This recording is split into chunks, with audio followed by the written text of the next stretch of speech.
Things are about to get really heated up here on the track at the Fuchs 500. It's the BNT NZ SuperTourers Race 1, and Ryan, whoa, jeepers mate, you grew. We can actually have a proper conversation, but back to the racing. What are your predictions for Race 1? Well, obviously Simon Evans and Shane van Gisbergen and Smeg Holden have had great pace with double poles in qualifying, so hey, they'll start off the front row. They've won races this season.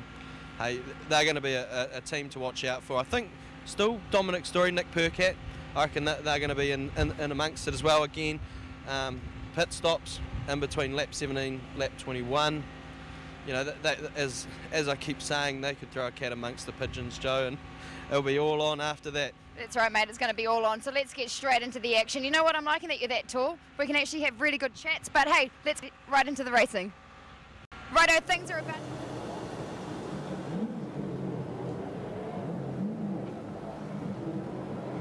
You there, Nigel?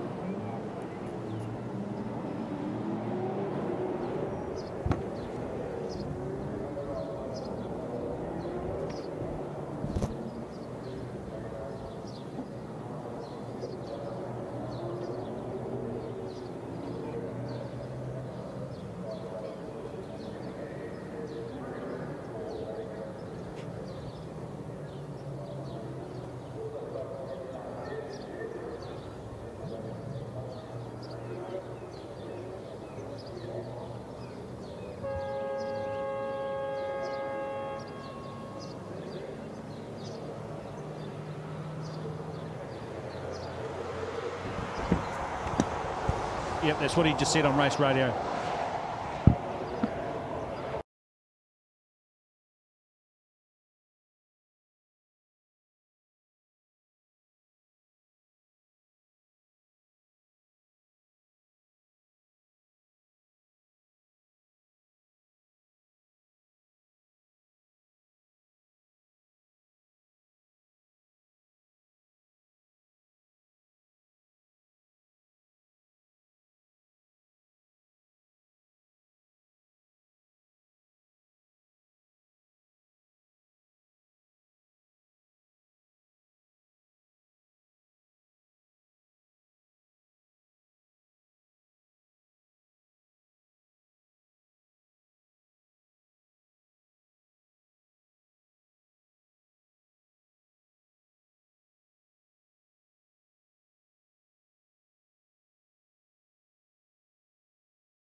Hi and welcome to Pukekohe Park Raceway, round 3 of the Hankook Super Series featuring the BNT NZ SuperTourers, the third and final round of the endurance portion of the 14-15 championship. And starting off the pole, winning his 7th pole, Shane van Gisbergen in the Smeg Holden Commodore. And that makes him the driver with the most poles in V8 SuperTourer history. It's just eclipsed Ant Pedersen, who sadly is not racing this weekend, with 6, and Scott McLaughlin, who won the inaugural championship on 5. Just getting settled in to the car sharing with Simon Evans. They lead the championship, 52 points clear of the M3 Racing number 10 of Slade and Moore. But starting alongside for race 1 will be Steve Owen and Tim Edgell. Shane Drake, they've been very, very quick throughout the weekend so far. Certainly have. Steve Owen helping Tim along. He's a consummate professional. There he is there, Steve Owen, to start that car. Getting a last bit of advice there from his engineer, Paul Mallard. Steve Owen qualifying second to Shane van Gisbergen by about 3/10. A big hello to our Australian visitors. Time to take a look at this daunting Pukekohe Park layout. That's right, daunting is the word. 11 turns, 2.8 kilometres, low speed of 55 kilometres an hour into turn number 8 and into turn number 1, 250 k's. Undulation, bumps that feel like judder bars, absolutely exhilarating track here. Lap record, which was reset today, a qualifying record of 103.684 by Shane van Gisbergen, and Greg Murphy has the race record of 104.3 set back in March. Certainly the track has proved to be very, very fast throughout the weekend. We've had a little bit of rain here on Friday and Saturday, just helping to wash the track surface. Pretty much ideal temperatures as well, as these cars are about to head off on their formation lap. Just 11 cars off the grid, sadly. The Sean Varney, Andrew Waite, number 14 Ford, damaged a gearbox in qualifying, and they haven't made it out there for the first race. 35 laps compulsory driver stop, and the pit window opening between laps 17 and 21. Here's how they line up. Simon Evans, Shane van Gisbergen off the pole. Van Gisbergen will start the number 4. Tim Edgell and Steve Owen alongside Owen will start the number 8. Angus Fogg, Tony D'Alberto, and then Greg Murphy and Jack Perkins. Dominic Story and Nick Burkett take out grid number 5, and alongside them in 6 is Richard Moore and Tim Slade. Row number 4, Mitch Cunningham and Cameron Waters. Alongside them, Chris Hanley and Gene Rollinson. Then we go back to Mark Gibson, John McIntyre, Paul Manuel and Shay Davies. Shay Davies will start the Oryx number 15. And completing the lineup, Andre Heimgarten appeared with Aaron Russell for the first time this weekend. Bathurst winner Paul Morris not available for the third round of the Endurance Series. Onboard camera systems, this is Nick Percat in the SG Fleet Holden Commodore. He's paired with Dominic Story this weekend, run by AV8 Motorsport. Wayne Anderson, the former Andy Booth car. Of course, Shane van Gisbergen, the individual championship leader. And the overall Endurance Series leader paired with Simon Evans. John McIntyre and Mark Gibson in the Blackwood Protector Ford. Mark Gibson starting the number 47 entry. And they've had some issues throughout the weekend, a power steering drama costing them a lot of track time in practice session 2. And likewise, Greg Murphy, Jack Perkins, Murphy starting the number 1 Mike Pero Holden. They lost pretty much the second practice session with a misfire. It was eventually traced down to a fuel injection pipe that had been dislodged off the top of the engine.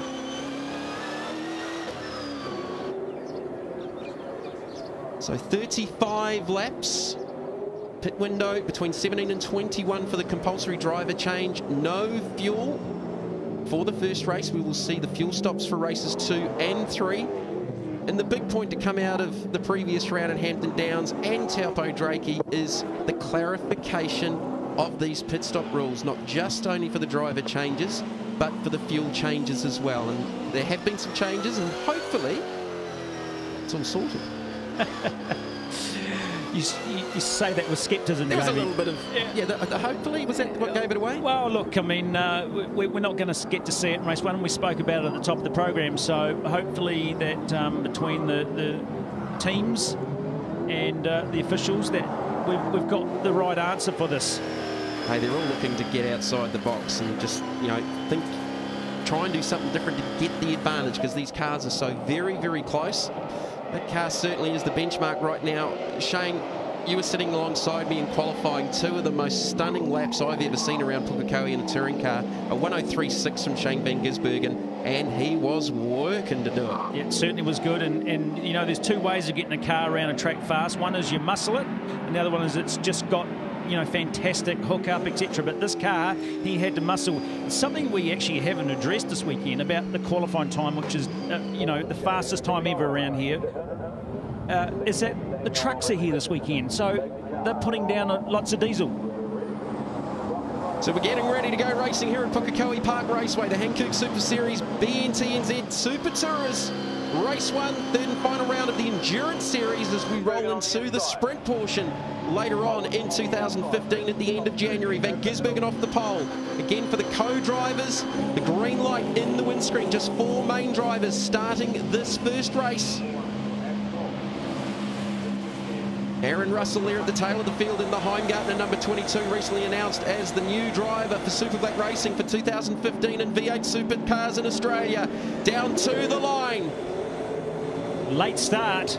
Oh, Owen looked like he got a great start, but Van Gisbergen squeezes his way back down the inside. The Property Tutors Holden was way up on the curbs with D'Alberto trying to get the advantage. Big lock up from Murphy, on board with Murph. Huge lock up on the approach to the S's. Well, he had to take action. Unfortunately, he tried sticking in there and realised that Angus had gone in hard as Giz tries weaving his way out into some fresh air, and so Steve Owen can't follow him up. Also looking to get some tyre temperature on board. It's pretty cool out there. We'll have Mark Pedersen updating us down in pit lane throughout this race as we get closer to the pit stops. On that subject, the air temp is 17 here at the moment, 30 on track, so it's reasonable. There's Murphy down the inside of D'Alberto, and there was a touch there for Steve Owen, and that's cost all of them a lot of ground. Look at Van Gisbergen starting to duck away. Owen got away with it. D'Alberto's the one that's lost the most amount of time as he's fallen back into the clutches of Tim Slade in the Mike Pero number 10, second in the championship behind the race leaders, Van Gisbergen and Evans. Murphy looking racy and starting a race for a change. He doesn't sort of often start them, but he was happy for the challenge, and he's looking real racy this early on. Well, he's got the elbows up. His last weekend in the Super Tourers, this weekend at Pukekohe Park Raceway, he owned this place in supercars. They call him the king of Pukekohe. On board with Nick Percat. Not on debut this weekend. He has previously raced with Paul Manuel in the Oryx Commodore. Former Bathurst winner, current driver for Walkinshaw Racing in the supercar main game. He seemed to be enjoying his time in the Super Tourer too, which is good. Just in behind him is Mark Gibson in the Blackwood Protector Ford. As we said earlier, a few little dramas with power steering in practice, cost them a lot of track time, and with the relatively short weekend formats with Super Tourers, you cannot afford to lose track time throughout the weekend. And he wasn't alone. Greg Murphy also pretty much lost that entire second session. So first flyer for Van Gisbergen, a 105.3. Owen, a 105.4. Murphy, a 105.5. Back on board with Percat. Things just starting to settle down a little bit now. There's Nick Percat in the SG fleet. Holden Commodore, formerly raced by Andy Booth. Dominic Story with him over the weekend. And if maybe your eyes are deceiving you, that is a Commodore, so Dom has made the switch from the Henry to the General. I think that was more to do with Nick Percat's availability as well, with being, you know, a Holden driver in Australia. Murphy trying to stay here with Steve Owen. Owen's been impressive in the Chester's Holden, as have all of these V8 supercar drivers that come in for the endurance part of the championship. Van Gisbergen again just getting a little bit of a gap. Still very early on, just lap 4 of 35. Van Gisbergen a 5.1, Owen a 5.2, Murphy a 5.1. Fastest lap of the race for Greg Murphy, a 5.10. It's 400ths quicker than Van Gisbergen. Maybe, just maybe, Steve Owen's just holding him up a touch as Jack Perkins looks on in the Mike Pero pit bunker. He's already had an eventful weekend, had a big off in the co-drivers qualifying session. Steve Owen stepping out under brakes. Those two have just dropped off Tony D'Alberto.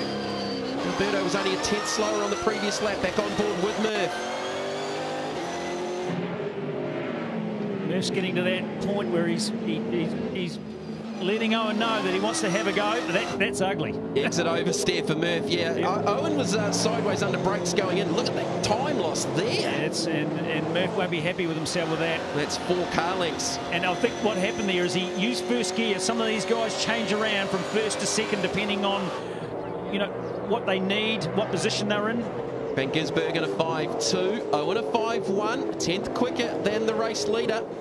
On board with Murph at work in the office of the Mike Pero #1. Pukekohe is about attitude. And you can see that attitude through the car. Probably the best suited racetrack for these race cars anywhere in New Zealand. Back on board with Nick Percat. And back to Mark Gibson. 240 plus kilometres now down the back straight. On board Gibson looking forward.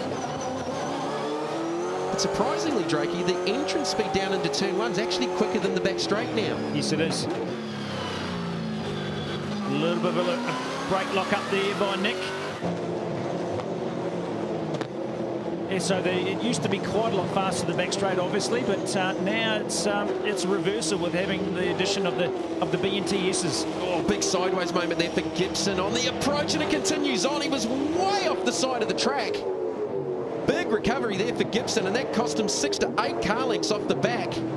Chris Hanley now sniffing, and he's got it round, and Gibson still hasn't recovered. Drives it back around him. There's Percat going through. Position 7, Gibson 8th, Hanley 9th. Again paired with Gene Rollinson for the weekend. And we go back to Shay Davies in the Oryx Commodore. Aaron Russell on debut in SuperTourers. Paired with Andre Heimgartner in 11th. Just 11 cars out on track. No Varney and Waite gearbox issues inside the AV8 pit bunker. Dominic Story down the left. The iSport guys actually running the AV8 car, all the same crew, with the help of Wayne Anderson. Dominic Story did a very, very good job in qualifying for the main drivers.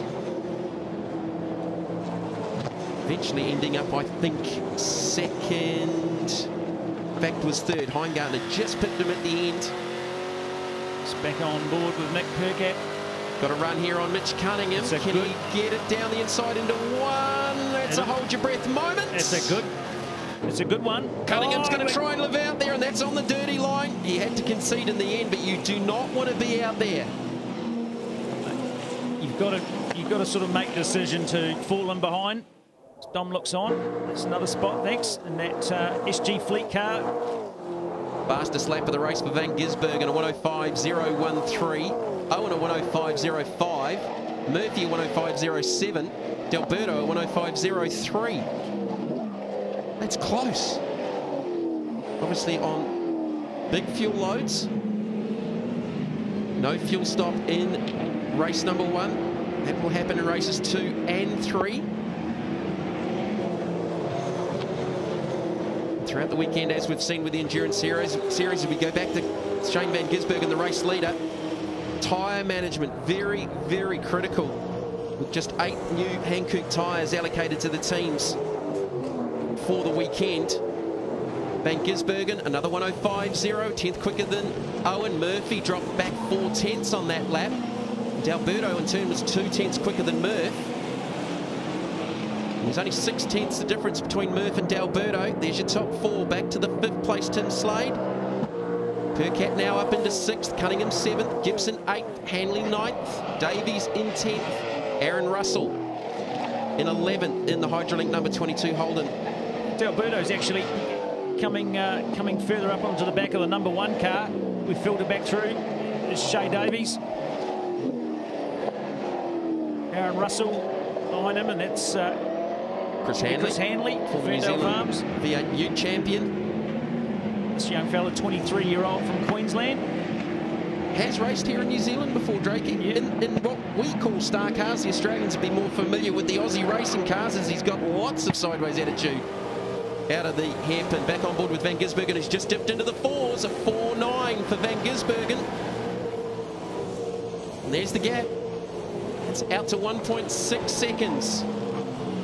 Interestingly, Shane, between Shane and Simon, Shane has started every race in this Endurance Championship. They haven't broken up their format for who starts. I suppose they've made a gain with being able to qualify on pole for both sessions, but it's interesting because some of the other teams have mixed and matched depending on the grid lineups. It was, Murph said to me just before the race, unusually I'm starting, so I mean, he's got nothing to lose. The boys up front do. And Murph's car just hasn't shown the speed. He's considerably slower than what he's ever been around here. Yeah, it's a good little battle, Jamie, these three guys. There's not a lot in it. They're sort of to and froing. Yeah, well, D'Alberto's riding behind all three of these drivers, current endurance co-drivers for the V8 supercars. When I say current, they've just finished the Pukekohe Enduro Cup, of course. See the bumps down into turn number 1. That approach is at 245 kilometres an hour. Aboard with Mark Gibson in the 8th position. This is a great shot of how bumpy it is and what you got to do. The car's off the ground, you're trying to grab the wheel and then it spits you that way and a little bit that way, and a lot of it you just sort of hang on.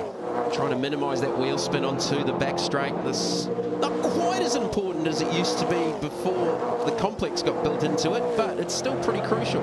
Aaron Russell in the background, sliding that thing out of turn 4. Gold corner onto the back straight.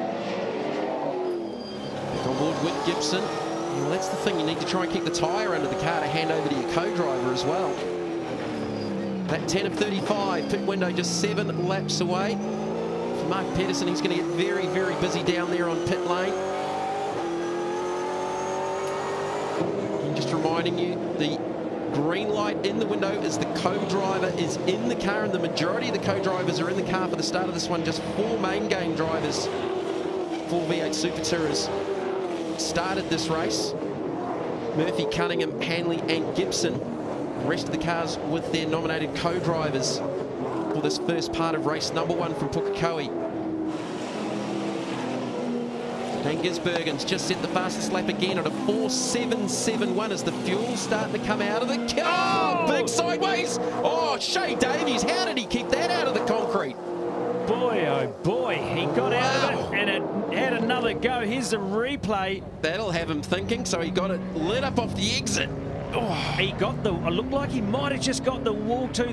That was a very, very different moment. Aaron Russell would have had his eyes open and behind him as well. He's probably got a windscreen full of stones and dirt. Yeah, but he's been doing the same. So these guys really struggling. Maybe they've thrown their worst tyre set. I mean, I hate to say it, but that's just a mistake that you don't see from this calibre of drivers. So Van Gisbergen, another 4.48. He was a half second quicker than Steve Owen on the previous lap, and nearly, what was a 5.4 for Murphy. I'd say so, Paul. Was that? Yeah, was that? Yeah. Yeah, maybe not. Yeah. And it'll be interesting to see what Davies, how he handles it this time. Aaron Russell's tucked up and behind him, trying to get a run. Shay got it right that time. It must be hard watching your own car out there with someone else at the wheel when something like that happens. So the 2 Queenslanders go to battle. Russell a little half look down the inside, down towards the BNTSs. 2 very different lines there. And Aaron Russell's brother Drew competed last season alongside Gary Jacobson in the Pace Innovations car. How many Russells are there that race out in Australia? Not all related. Oh, they're not all related. Yeah, no relation to David. There are a few of them. So Van Gisbergen's just settled back into the 5.0s on board with Murph. Climbing the curbs through the S's. On the run through out of Gold Corner onto the back straight. Gap out to 3 seconds again. Van Gisbergen 3/10 quicker than Owen. Murphy was a touch quicker than Owen on that previous lap by a 10th. Van Gisbergen with a 3-second lead. Again, these pit stops crucial with the driver changes. It's a steep curve there through the middle of the BNTSs at turn 6. Tony D'Alberto right up in the air as he got into the first part of the curve. Just 4 laps away from the pit window opening for the compulsory driver changes. There's Angus Fogg getting suited up. Looking remarkably relaxed, you've got to say, Grakie. Yeah, he was. And I spoke to him and Tony just before the race. And although they were relaxed, happy, they looked a little bit stressed about something. I'm not quite sure what they were. They wouldn't allude to me. Well, the car's been fast all weekend. Tony D'Alberto has been very, very quick. Little moment there for Tony as well. A lot of the cars are struggling with understeer through onto the back straight. Not that problem for Tim Slade. That was definitely oversteer on the approach to Gold Corner. Actually, I wouldn't mind getting a reading that at the start of the race we're at a 30 degree. Oh, big lock up from Murph, and he's going to straight line the S's. Can he get it stopped up and avoiding the Pepsi Max barriers? Yes, he does. I was about to say, I just want to get a reading on the track temperature because it was 30 at the start and 17 here, and the sun has gone behind the clouds. I'm wondering not whether these guys are struggling with a bit of track temp. Actually, I can confirm that for you now, fellas. She's 28 degrees, so it's a little bit cooler, but man, there's been a massive big cloud cover come over here, and it has just dropped probably 5 or 6 degrees in the blink of an eye. But it's hard. Look, it'd be hard pressed to say that it's going to change the track temperature that much. These guys just going hammer and tong. Rain in that cloud, though, Mark? No, definitely not, mate. A lot of sunshine. We've all been trying to pick it this weekend because we've had a fair amount of rain off and on.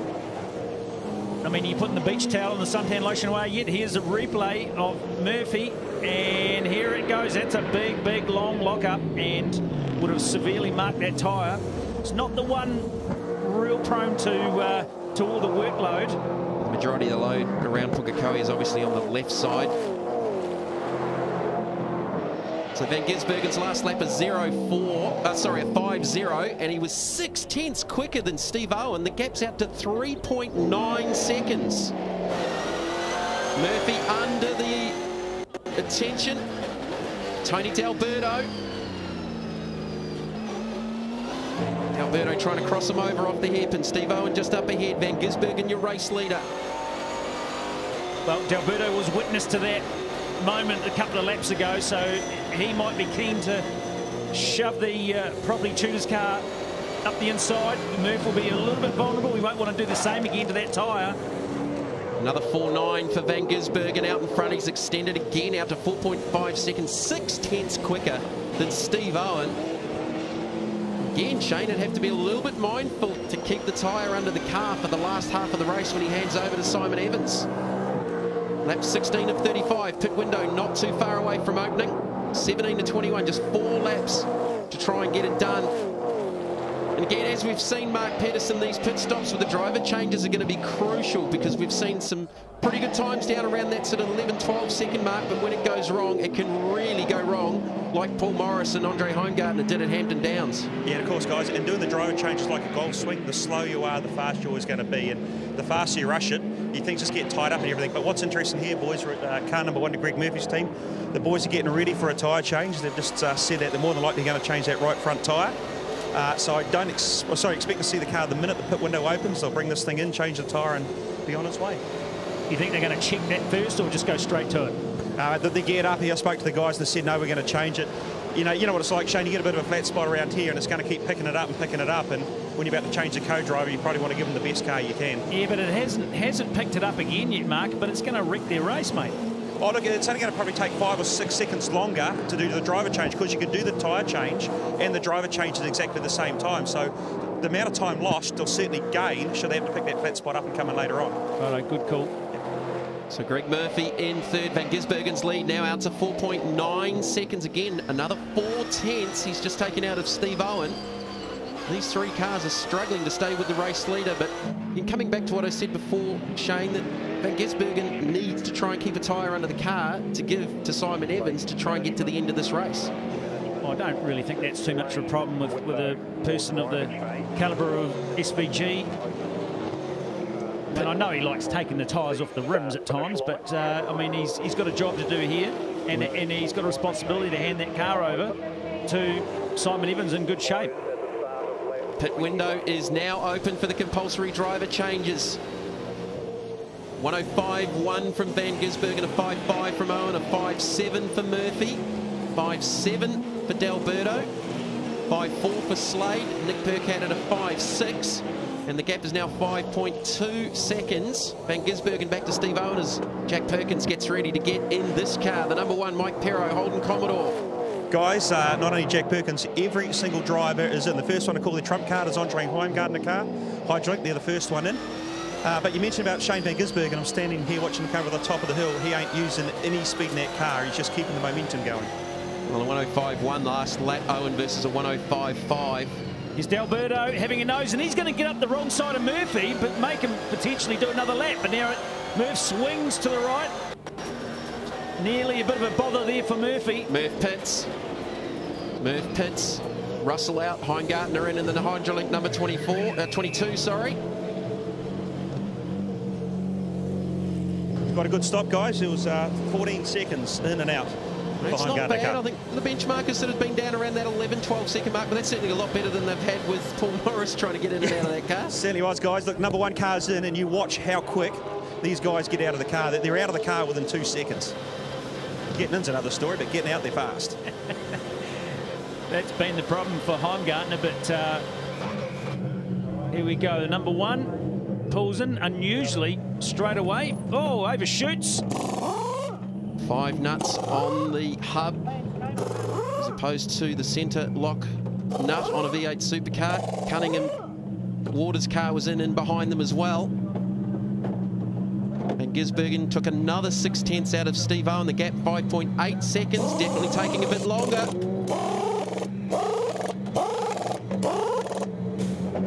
And they're out. Let's see as the Cunningham car is going to jump them in pit lane. Yeah, look, they lost probably around 10 seconds. It was a 26-second stop from start to finish. But the problem was, because he overshot, he actually got so close to the all the air bottles and the big pit lane boom here. The guys didn't have much working room to work in. So, look, that cost them a bit of time. Yeah, the Cunningham Waters number 32 was a couple of seconds slower on the stop than the Heimgartner Russell stop. And you're right, Mark, Murphy and Perkins lost a good part of 10 seconds. Here's the Slade car in and Nick Percat.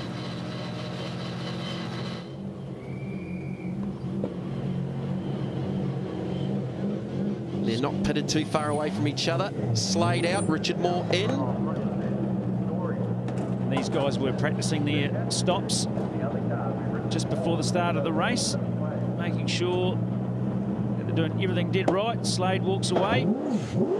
That looked pretty good for the Slade Moore machine, and not too bad for the Dominic Story Nick Percat.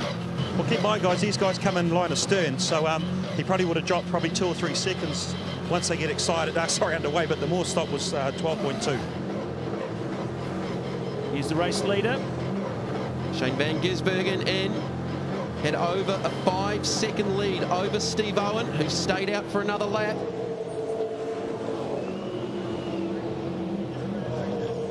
Moore, Slade, they're about a second slower than Heimgartner and Russell. Certainly picked their game up. Simon Evans in, Van Gisbergen out. That looked pretty clean. 12.5 seconds in total. The Giz was out of that car in just under 2 seconds. That looked pretty clean, guys. That was, it'll be interesting to see time-wise. They can actually look a little bit better than maybe Heimgartner and Russell. Look, the interesting thing there is when Shane was coming into the pit lane, he was on the limiter, carrying as much speed as he could until the very last possible minute, hitting the brakes, squealed the tyres, as most of the other guys were actually just coasting into the box. So, look, I reckon he's going to get quite a big gain. Well, he made about a half a second on the Heimgartner-Russell stop, so they're right there on it. Certainly, Murphy and Perkins ain't going to be in the picture. The Owen Edgell, number 8, is the next to pit. We're on lap 21 now, and they are on pit lane. The race leader, Steve Owen, in the Chester's Holden, followed by Tony D'Alberto in the number 3. And D'Alberto has picked up a lot of time. Oh, Contact. And mate, contact. Contact on the approach to pit lane, and that 40km/h speed limit. Well, would anything come of that? Technically, is that in pit lane? Well, it depends where the line was. But very unusual. But obviously D'Alberto just maybe overshot it. A little bit of pressure adjustment on the probably choose number 3, and a big time delay going on there with Boggy. Oh, Tim Edgell's made a huge gain there with that stop. What's happened there, Mark, with the property tutor Holden? Not too sure. We're actually watching the Tim Edgell stop, which was 11.9 seconds. It was pretty quick. Hey, look, they've reclassified the rules here a little bit, which some teams are taking advantage of. Well, not taking advantage, just working in the grey where they're meant to. What the rules state is the driver's window net has to be up and the seat belts have to be attached, but not actually done up. Oh, dramas here on the 15 car. The driver's doors, the driver's rubber, the door rubber's actually popped out. They can't get the door closed on it. So I don't know if it's actually been shut now. But either way, they couldn't get it shut on the pit stop. Well, we saw a similar issue with the Van Gisbergen Evans machine that broke a door latch, I think in race 2 at Hampton Downs, and cost them a lot of time. So this is Tim Edgell now at the wheel of the number 8.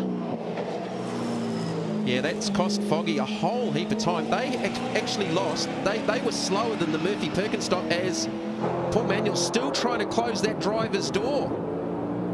Wouldn't it just gut you? Just here we go. Here's a replay. Now I see that the rubber has come out, not enabling the door to be shut. Shane knows what's going on, and one of the marshals there on hand. So door appears to be shut now. Both hands are on the wheel, so he's not holding it. Paul's in the car. No, he's got it. Yeah, looks like he sorted it out. It might be a little bit. It might be better luck than manager. He might have actually been able to pull the entire door rubber out of it. It's probably running around the floor on the car, which won't help him. So Simon Evans is your race leader with a 5.9 second advantage over Tim Edgell. A blistering stop for Edgell and Owen. Seems like they had the fastest pit stop driver change of the race. Not too far behind them is Evans and Van Gisbergen and Heimgartner and Russell. But the biggest time losses, the number 1 and the number 3 of Angus Fogg and Tony D'Alberto. That's going to drop that car down the order. And they were, well, they were 3rd. There will be some head scratching going on in the number 3 pit after this. They were in contention for an easy, well, a top 3. And Mark Pedersen's got some info on some tyres. Certainly have, guys. It's actually the tyre of the number 1 car, and we asked why they come in and took the effort to change it. Look here, brand new tyre. This here is actually the flat spot. This is the metal. So it's actually gone through the carcass of the tyre, right through all the supporting metal, or the tread of the carcass of the tyre, right through the tread, right through the nylon. So as you know, Shane, next up after that is actually a tyre blowout. So a very smart call. Well, it was obviously a very, very bad lock-up, Mark, and that is a very coarse part of the track up there. It's the real harsh tar seal stuff. It's not the asphalt, is it? Yeah, because what we've seen, lads, is the Hankooks can be pretty durable with a brake lock-up, but obviously a lot less than that one from Greg Murphy. This great drone shot up above Pukekohe Park Raceway. They look so tiny, don't they? Just shows you how big that extension was down the back straight with the S's, or the complex, depending on which way you want to call it. We'll call it the BNT S's for all intents and purposes. Now the big gainer here, Richard Moore into 3rd. Dominic Story, Nick Percat, they're up into 4th. So it's Evans leading from Edgell, Moore, Story, Cam Waters back on board with the race leader. Van Gisbergen handed over this car to Simon Evans with just under a 6-second lead. They certainly look to get their pit stop right, and they're maintaining their advantage. 4 wins from 6 starts. Just Cameron Waters, Mitch Cunningham, Slade and Moore with race wins. Cunningham and Waters at Taupo, Slade and Moore at Hampton Downs at the previous round. This is the final round, the endurance portion of the series for the BNT NZ SuperTourers. 350 points up for grabs this weekend. And the difference between the 4 and the 10 cars, 52 points going into this race. This is Perkins closing in on the number 3 of Angus Fogg. Just struggled to get that turned into the left-hander, Foggy. As we said earlier, a few of these guys are struggling with some understeer. Jack Perkins on board the Mike Perro Real Estate. Holden Commodore battling there with Angus Fogg, so that is for 6th and 7th. Both of these cars losing at least 10 seconds with their driver changes. Murphy Perkins, number 1, with a wheel change for that flat spot, as we've just seen from Mark Pedersen.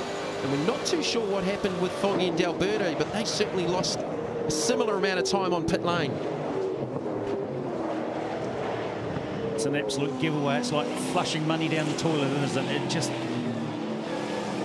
would be gut-wrenching watching your position. Chance of a top 3 begging, just washed away. Fastest driver on track right now is Richard Moore. So go inside the M3 Racing Brains Trust, Paul Forgy. To his right is Tim Slade. Very experienced M3 team, who you got to say have been the benchmark team in V8 SuperTourers. Hey guys, a bit of an update for you on the Angus Fog Tony D'Alberto pit stop. When they come in, it was a pretty methodical pit stop, but then they stalled the car. So all that hard work was undone because they couldn't actually get the thing started up again. That would explain it. So that was a 10-second loss though, Mark. Yeah, you know what these things are like. If you do stall them, because they're hot and they're hard to start at the best of times, and then you've had a bit of heat and a bit of frustration into the thing, yeah, it's just a shame because they did have a good, strong car. Dominic Story's fastest out there on that last lap at a 5.7, just eclipsed by Cameron Waters at a 5.5. Richard Moore's in the 5s as well, the leaders in the 6.4s. Simon Evans with a 7.2 second advantage over Tim Edgell. This is Dominic Story in 4th on board the SG Fleet Holden Commodore. Yeah, great to see these guys, the SG Fleet, stepping up for Dom this weekend. There's the gap back to Richard Moore. So that's about a 5-second gap, second to third. Dominic Story is only a couple of seconds behind Richard Moore, and they are on similar lap speed at the moment. Cameron Waters only a couple of seconds further back in 5th at a 5.5. There's Nick Percat. Got a bit of a sweat on. He's probably not used to driving these cars without some form of cool box when you're driving on your own. Bathurst, they don't tend to use it. It's just too much hard work. Was back here in April at Pukekohe with the V8 Supercars, of course. Simon Evans at a 6.6, Edgell at a 6.3, gap 6.9 seconds. So Edgell's taken a little bit of time on that last lap, but with just 7 laps left to go here, I think Simon Evans can probably afford to cruise to a point. Dominic Story's been really impressive this weekend in this car. He just took a couple of tenths out of Moore. He's pushing hard, sort of flying around turn 1 there, a little bit offline. Some of these guys take a slightly different approach through the BNTSs. Right where we are here, some of them go in 3rd and then chop it back to 2nd about now. Heimgartner trying to get by John McIntyre. That is for 8th and 9th. Now Heimgartner went into the round 3rd in the points. This is actually going to hurt him a little bit. He's going to launch it up the inside. Up at the hairpin. Oh, he goes very, very wide. Big overshoot, and McIntyre's going to pull up alongside. Might have the inside run. There's Mark Gibson looking on. I think he's doing Movember. You'd hope so. I believe he's been growing it all month. So Johnny Mack trying to hold off Heimgartner. He got back around him. Heimgartner out of the draft, down into 1. A seriously good run over Sound Hill. That's for 8th. Heimgartner up into 8th, but he's going to have a big points loss here to the Moore Slade number 10 for the endurance part of the championship. Van Gisbergen, Evans going into the round 7.28. Slade Moore 6.76. Heimgartner, Morris / Russell 6.34. And this battle on track is also a battle for position in the endurance championship because John McIntyre is 4th in the points, 6.16. That Perkins going through the shortcut that time. Both of them did. So I'd suggest that it was obviously D'Alberto's gone, Foggy gone in there first. Here we go, and Jack's gone. I'm going with you. I'll go with you. If you're going to do it, I'll give it a crack as well. Oh, yeah. Jack missed the 3rd part of the element.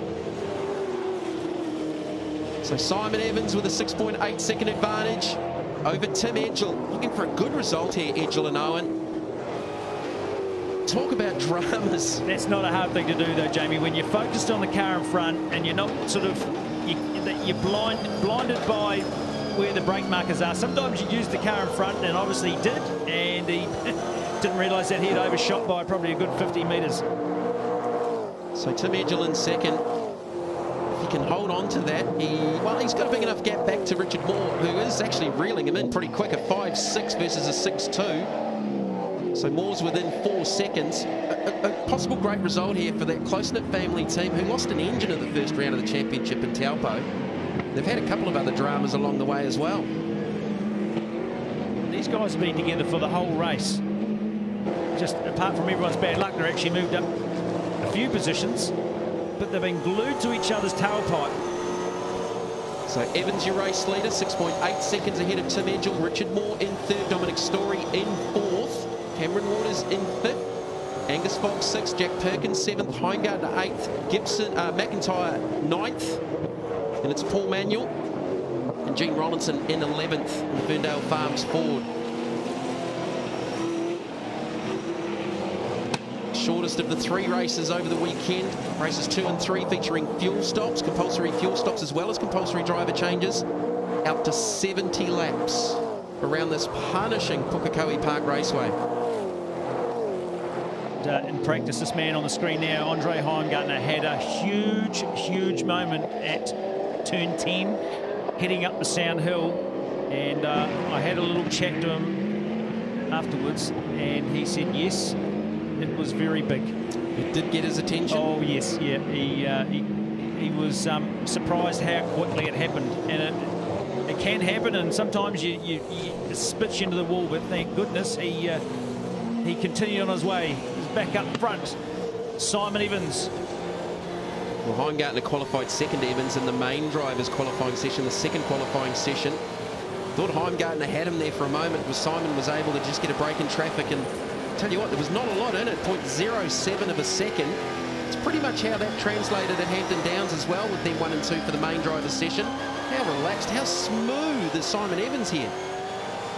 24-year-old Aucklander, works at Giltrap Audi, centre of town. Of course, younger brother Mitch just completed his GP2 campaign in Europe last weekend, finishing 4th overall in the series. Tim Edgell, like Evans, very good young Carter. Timmy, a former New Zealand Formula 4 champion. It's going back a little bit, and Timmy's only a young guy. So Evans with a 6.1, Edgell at a 6.0. The gap pretty static, 6.8 seconds. It's the first lap in a few that Edgell's actually lost a couple of tenths. But Richard Moore at a 5.4. He's only 1.2 seconds back. That gap is closing, and there is Richard Moore. He's right there now with Edgell. Second in the points to the race leader. There's the gap back to Dominic Story. A little bit of sideways, lit up the rear end of the SG Fleet Holden onto the back straight. Cam Waters in behind him. And the blue and white Cunningham Construction Ford. Oh, big step out under brakes for Edgell. Moore dove it in really deep. He did. He can pay the price for it now, though. But Edgell's just going to have to just keep this together. I was just wondering whether he was going conservative, but obviously not. Well, Richard Moore won the second race at Hampton Downs with Tim Slade. Edgell and Steve Owen looking for one of their best results of the 14-15 series with the B&T NZ Super Tourers. Pretty wretched run of bad luck. As I said, having lost an engine at Taupo, missing the first race of the weekend. Yeah, they were still a bit aggrieved over the drive-through that they got given after some team members helped push the car from the lane, and now Moore has got a sniff. He could smell those fumes as Tim Slade eggs them on. Lap and a half to go. And he's put his light on to say, I'm coming after you.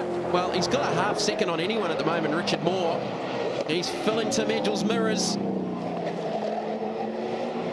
Tim's got a very distinctly different line through there. He comes in a bit slower and arcs the car out away from the side of the track. He's going to have to be careful. Just lit up the rears off the left-hander as well. He was in deep into the hairpin. Moore's tucked up right up underneath the rear wing. A little bit of exit oversteer as Moore lit up the rears on the Mike Perro number 10. Battle for second. Last lap board is out for Simon Evans.